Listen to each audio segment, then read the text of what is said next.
T-nya udah tampil.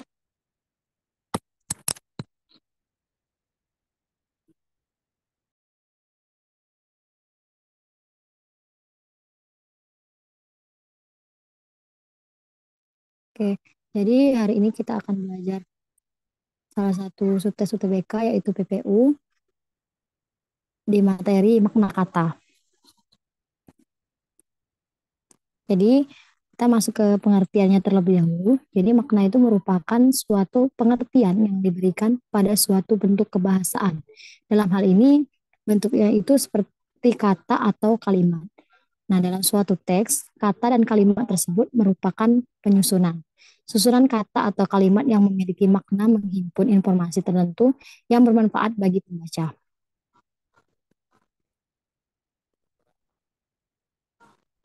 Jadi yang harus diperhatikan dalam menentukan makna ini adalah memahami isi dan konteks dari makna dari kata atau kalimat tersebut. Nah, jadi sebuah kata itu boleh jadi memiliki banyak arti, namun setiap arti kata memiliki makna tersendiri jika dikaitkan dengan konteks tertentu. Arti kata atau istilah yang kerap digunakan dalam teks non-sastra sendiri berkaitan dengan makna leksikal. Nah, makna leksikal itu sendiri adalah pengertian kata yang terdapat dalam KBBI. Nah, jadi selain makna kata, konteks dalam menentukan makna ini harus memiliki informasi yang lengkap. Kelengkapan informasi membantu pembaca memahami konteks. Dengan demikian, pembaca dapat menentukan makna kalimat dengan tepat.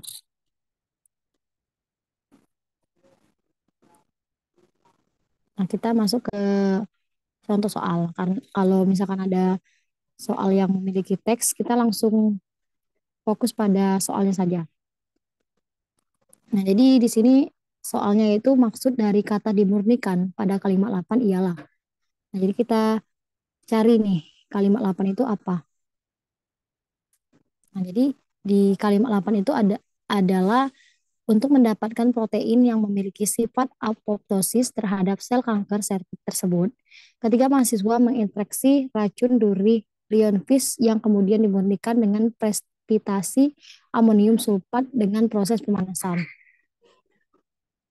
Jadi berdasarkan kalimat 8, makna kata dimurnikan yaitu diubah zatnya dari racun menjadi proses menjadi protein.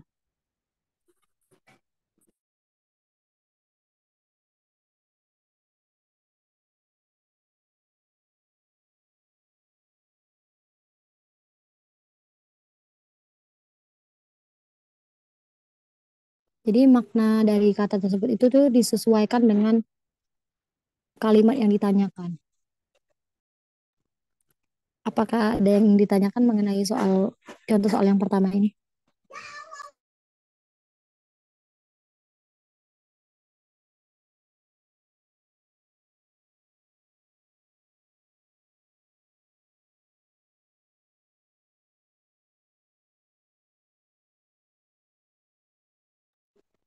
Oke, lanjut ya contoh soal kedua.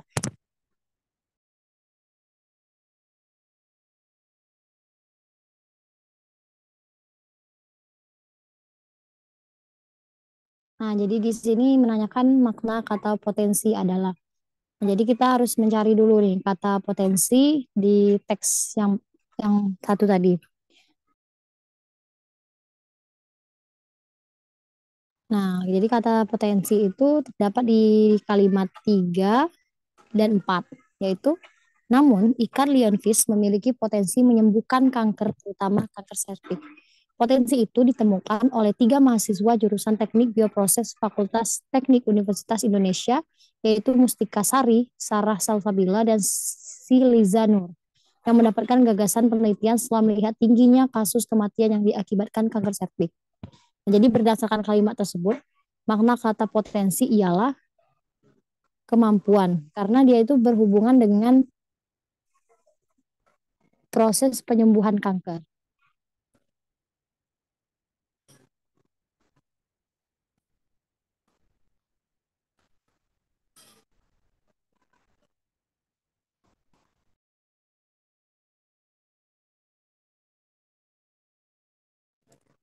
Mungkin kalau tanpa melihat teks juga sudah bisa terjawab sih Kak. Potensi itu lebih dekat dengan kemampuan.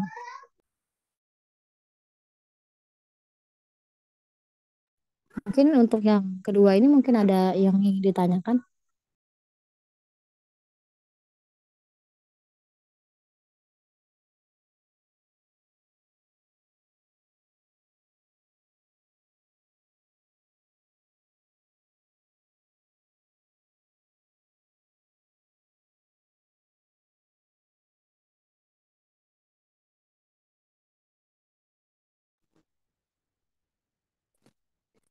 Oke, kita lanjut ke contoh soal yang ketiga.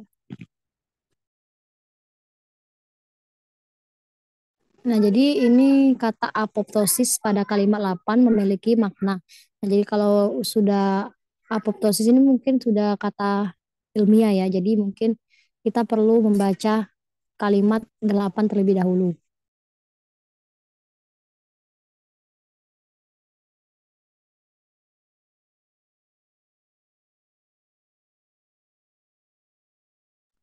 Nah, kata apoptosis itu terdapat dalam kalimat 7 dan 8. Kalau berdasarkan KBBI, apoptosis itu memiliki arti kematian sel. Nah, ini jadi dia tuh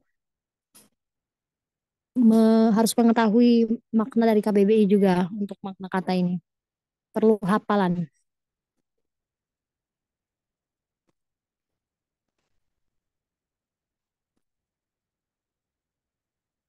Nah, untuk makna yang ketiga ini, contoh soal ketiga ini apa ada yang ingin ditanyakan?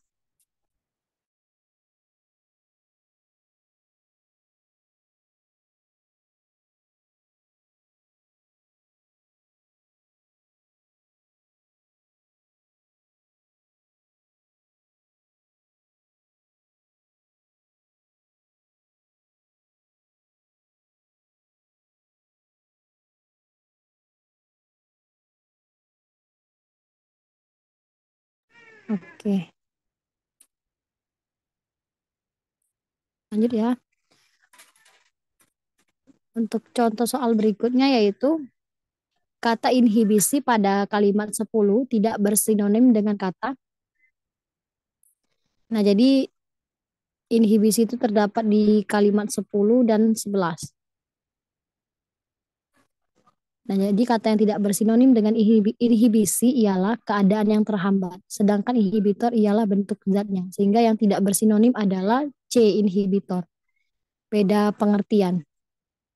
Inhibisi itu artinya keadaan yang terhambat, sedangkan inhibitor ialah bentuk zatnya. Jadi dengan mengetahui dua pengertian tersebut kita sudah bisa mendapatkan jawabannya.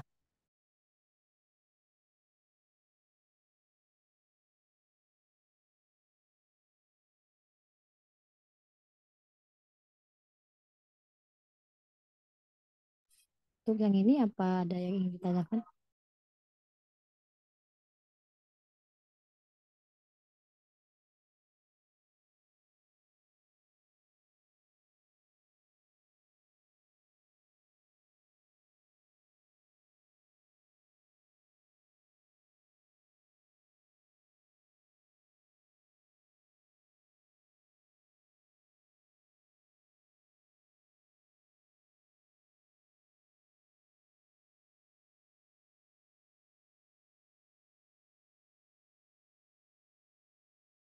Ini untuk teks kedua ya. Jadi kita langsung ke soal.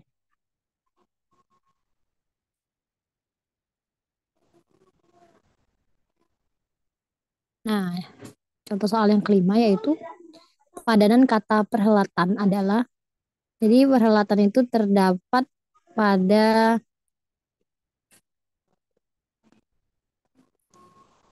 pada kalimat keenam, yaitu pada kalimat keempat, yaitu dalam sambutannya, Sekretaris Direktorat Jenderal Kebudayaan Kemendikbud Sri Hartini mengatakan, meski nama JIF berbau internasional, tetapi perhelatan ini didedikasikan untuk pengembangan dan kemajuan di bidang sastra dan kebudayaan Indonesia pada umumnya. Nah, dia ini bilang perhelatan ini.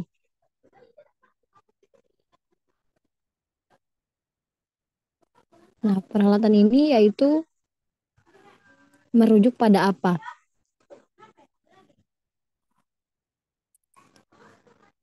Nah, jadi berdasarkan kalimat tersebut, kata perhelatan ini mengacu pada pergeralan dalam suatu acara dan kata yang memiliki arti kata yang sama ialah keduri. Jadi perhelatan itu mengacu pada pergelaran dalam suatu acara dan persamaannya yaitu kenduri. Jawabannya adalah B, kenduri.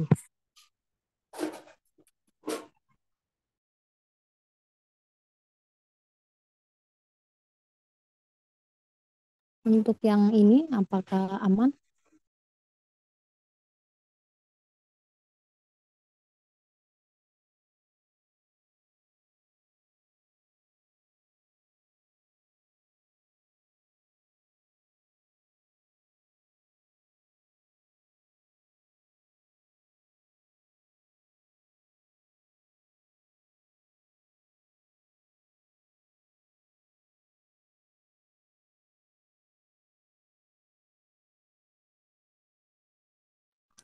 Nah, untuk soal selanjutnya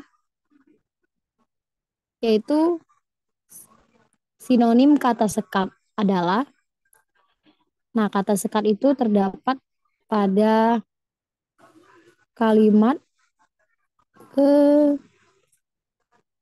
yaitu menurut dia, sastra merupakan produk peradaban yang tidak mungkin dapat dipagari dengan sekat atau nasionalitas negara, apalagi batas administrasi. Jadi di sini sebenarnya sudah ada jawabannya, sudah ditegaskan lagi, apalagi batas administrasi. Sekat itu bersinonim dengan kata batas.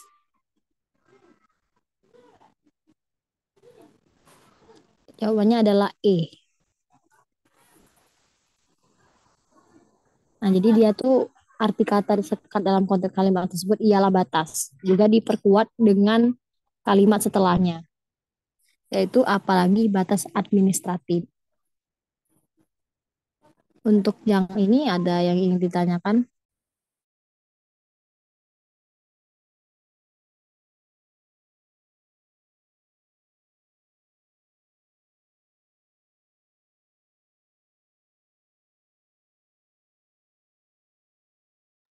Untuk PPT nanti di-share di grup Telegram.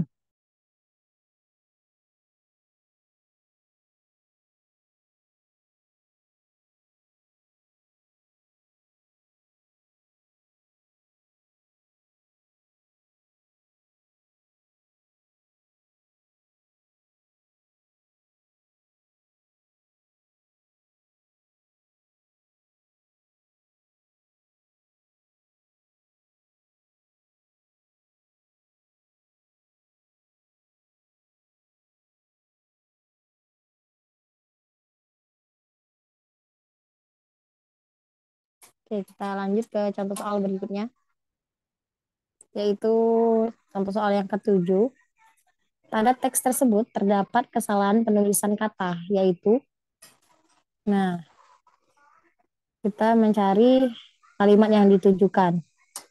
Yang pertama itu ada kalimat tiga. Kalimat tiga ya.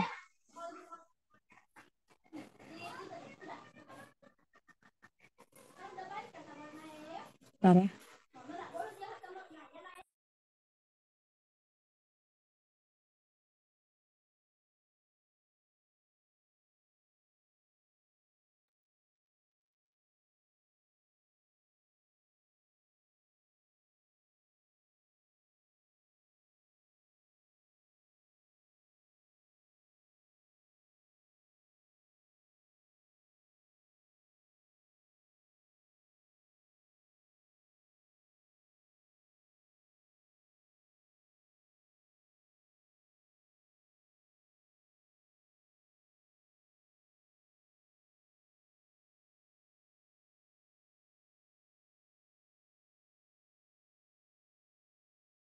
Nah, jadi kata yang terdapat kesalahan itu Yaitu A, yang pertama itu adalah kata kalimat tiga. Nah, di kalimat tiga kata dilintasi. Pagar yang berfungsi sebagai pelindung sekaligus pemisah antara dunia luar dan ketenangan rumah adalah sesuatu yang harus dilintasi jika kita ingin mengenal dan dikenal oleh yang lain. Kalau dari bentukan kata ini sudah benar. Kalau dari penempatannya, pagar yang berfungsi sebagai pelindung sekaligus pemisah antara dunia luar dan ketenangan rumah adalah sesuatu yang harus dilintasi jika kita ingin mengenal dan dikenal oleh yang lain.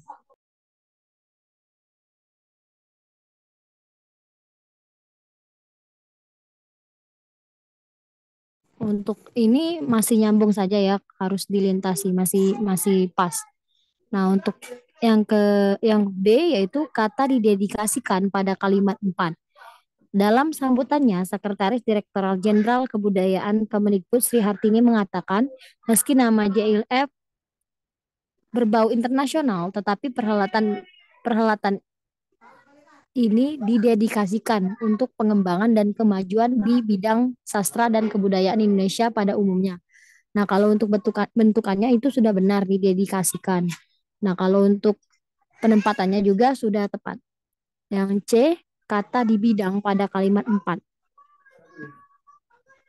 Nah, dalam sambutannya, Sekretaris Direktur Jenderal Kebudayaan Kemendikbud Sri Hartini mengatakan, meski nama JEL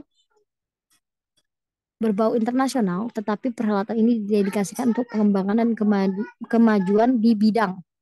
Nah, ini benar ya, di bidang sastra dan kebudayaan Indonesia pada umumnya. Nah, selanjutnya yaitu kalimat dipagari pada kalimat 5.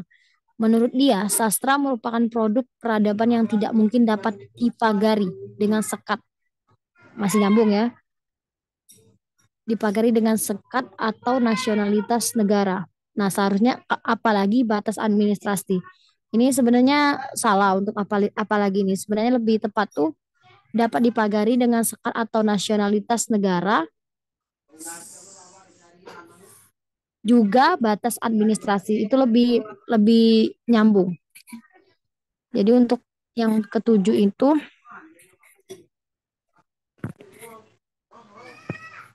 yang lebih tepat yaitu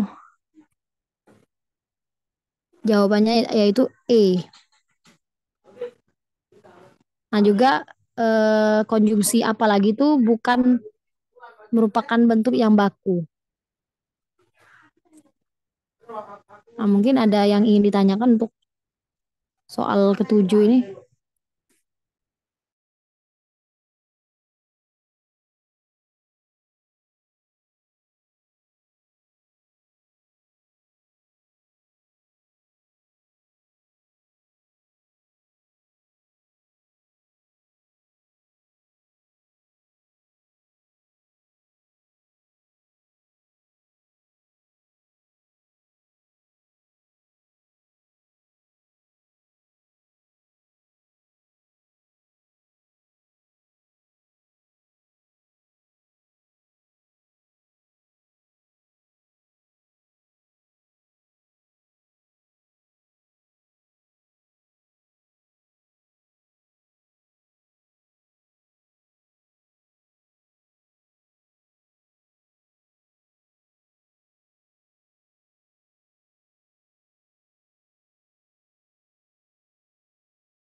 Oke, untuk soal selanjutnya, soal ke-8 yaitu kata peradaban memiliki makna. Kita cari dulu peradaban ini ada di kalimat berapa. Nah, jadi kata peradaban itu terdapat di kalimat 5, yaitu menurut dia sastra merupakan produk peradaban yang tidak mungkin dapat dipagari dengan sekat atau nasionalitas negara, apalagi batas administrasi. Nah, jadi kalau menurut, menurut berdasarkan teks ini, kata peradaban itu termasuk kata sifat, yaitu sifat dari sastra itu adalah sebagai sebuah peradaban. Kalau dalam konteks kalimat ini, yaitu sastra itu termasuk bersifat peradaban, lebih ke penyesuaian dengan kalimat tersebut ini. Kalau yang seperti ini, kalau yang ini ada yang ingin ditanyakan.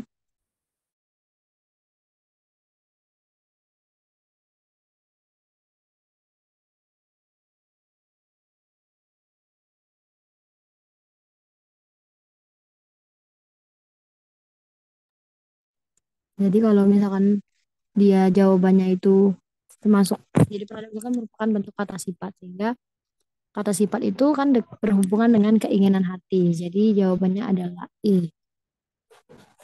Hmm, jawabannya adalah C. Hal yang menyangkut, yang berhubungan dengan sifat.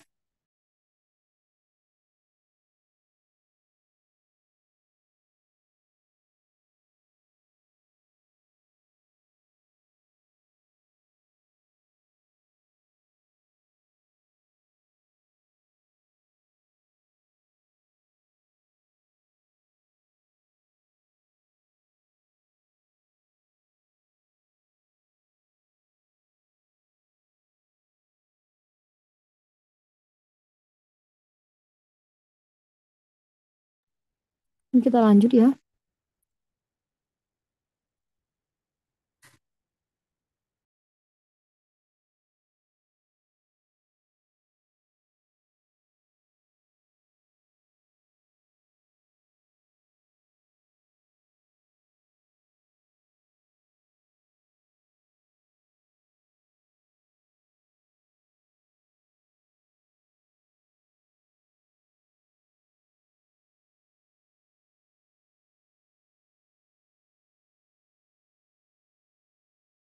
Nah, untuk soal yang ke-9 yaitu kata administratif pada teks di atas memiliki arti.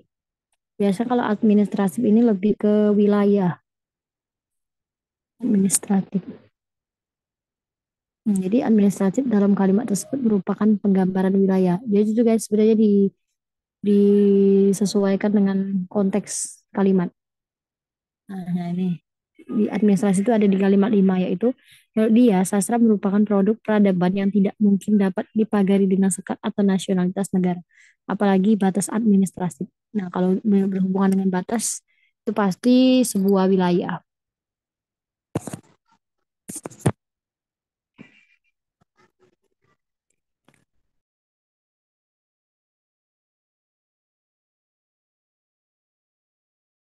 Nah, tadi tuh soal contoh soal terakhir. Jadi apakah ada yang ingin ditanyakan?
Nah, itu sudah eh, di-share untuk bahan evaluasi.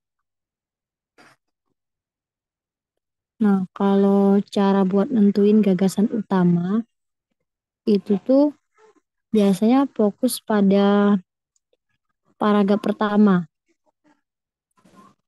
Paragraf pertama dan juga baca paragraf selanjutnya itu pas waktu Pak ide pokok paragrafnya aja yang kayak misalkan kalau biasanya kan ide pokok paragraf tuh ada di atas, tengah, dengan bawah. Nah, jadi kita tuh nentuin ide pokoknya dulu untuk mengetahui gagasan utamanya. Ini samain aja dengan ABC yang tersedia. Waktu lihat yang ABC, kita tuh lihat yang paling paling mencangkup semua teks. Itu kalau untuk nentuin gagasan utama paragraf yang panjang.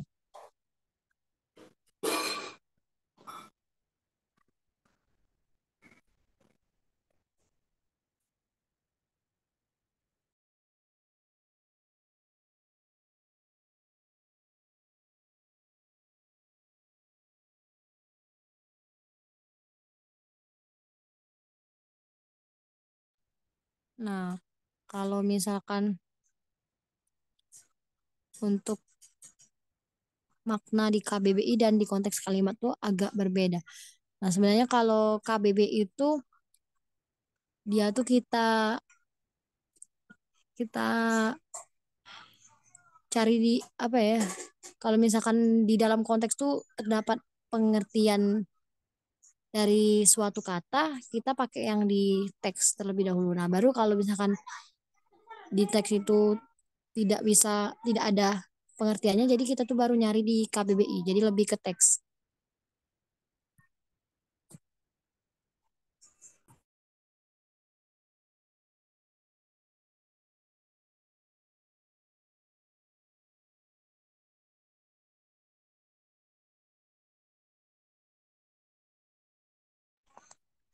Kalau kalimat inti tuh sebenarnya dia tuh menentukan kalimat inti pada teks. Biasanya kalau kalimat inti tuh dia tuh kalimat inti dari sebuah kalimat yang ada.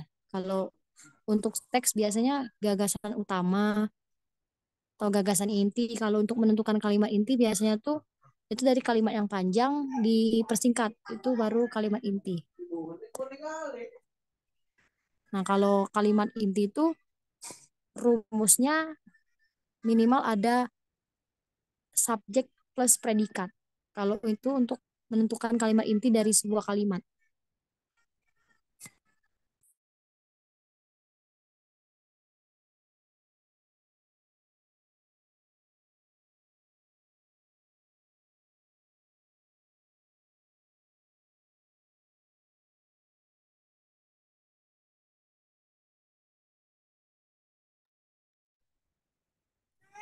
Apa ada lagi yang ingin ditanyakan?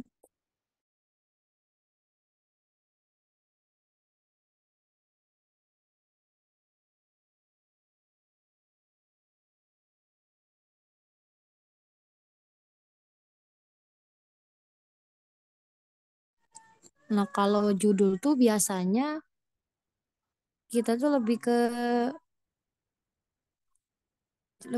kayak sama aja kayak nyari gagasan utama. Nah, tapi kalau misalkan aku kalau nentuin nentuin judul biasanya tuh baca kayak gagasan utama. Nah, nanti disamain sama ABC-nya. Kalau aku biasanya kayak gitu. Perlu bisa mencari gagasan utama terlebih dahulu sih kalau untuk judul.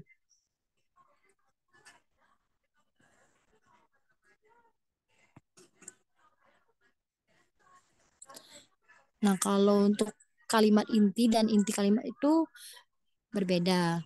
Jadi kalau kalimat inti itu kalimat inti dari sebuah kalimat. Nah, di mana kalau kalimat inti itu rumusnya minimal ada subjek plus predikat. Itu sudah termasuk kalimat inti.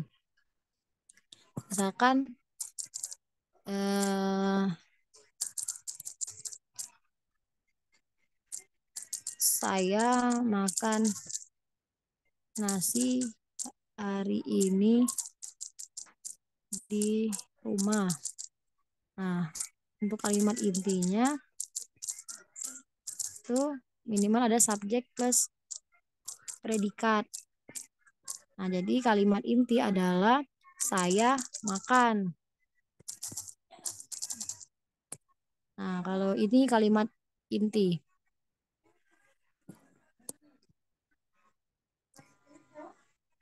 Nah, kalau inti dari kalimat tuh ya kayak gagasan, gagasan utama, inti kalimat.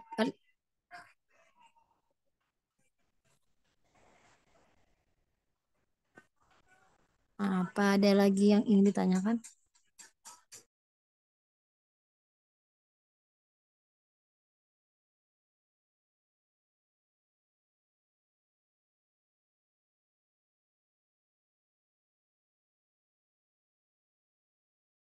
Nah, kalau untuk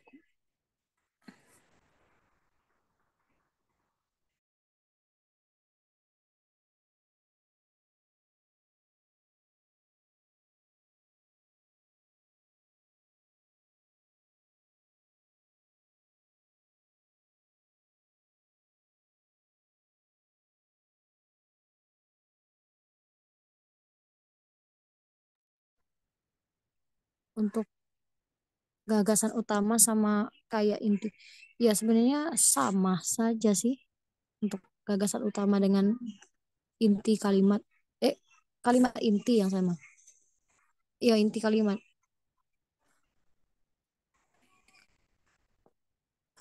Oh, oh, kalau untuk inti kalimat tuh sama sama sih sebenarnya dengan inti, kalimat inti. Oke, yang tadi inti inti teks beda jadi gagasan utama tuh sama dengan inti teks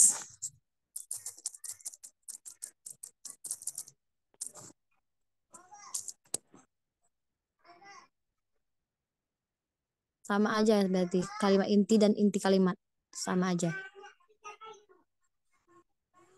Kalau gagasan utama itu sama kayak inti teks.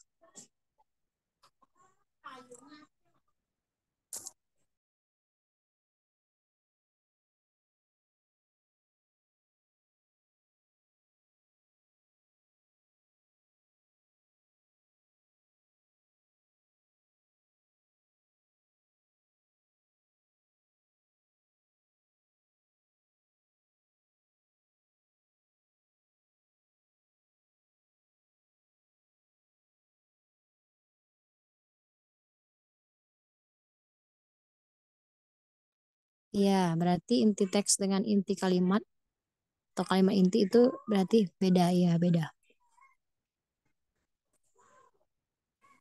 Inti teks tuh sama dengan gagasan utama teks. Kalau inti kalimat tuh yang is plus P tadi, kalimat inti atau inti kalimat tuh is plus subjek plus predikat tadi.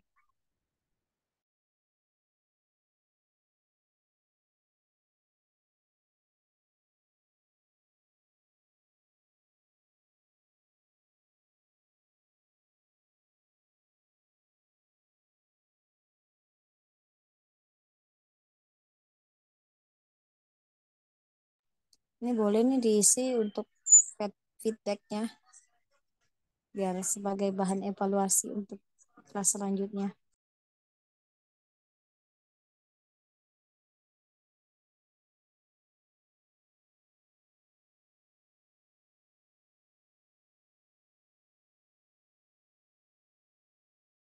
Oke, kalau udah ada lagi pertanyaan, mungkin boleh nih dilihat sosmed-sosmed dari Ambis bareng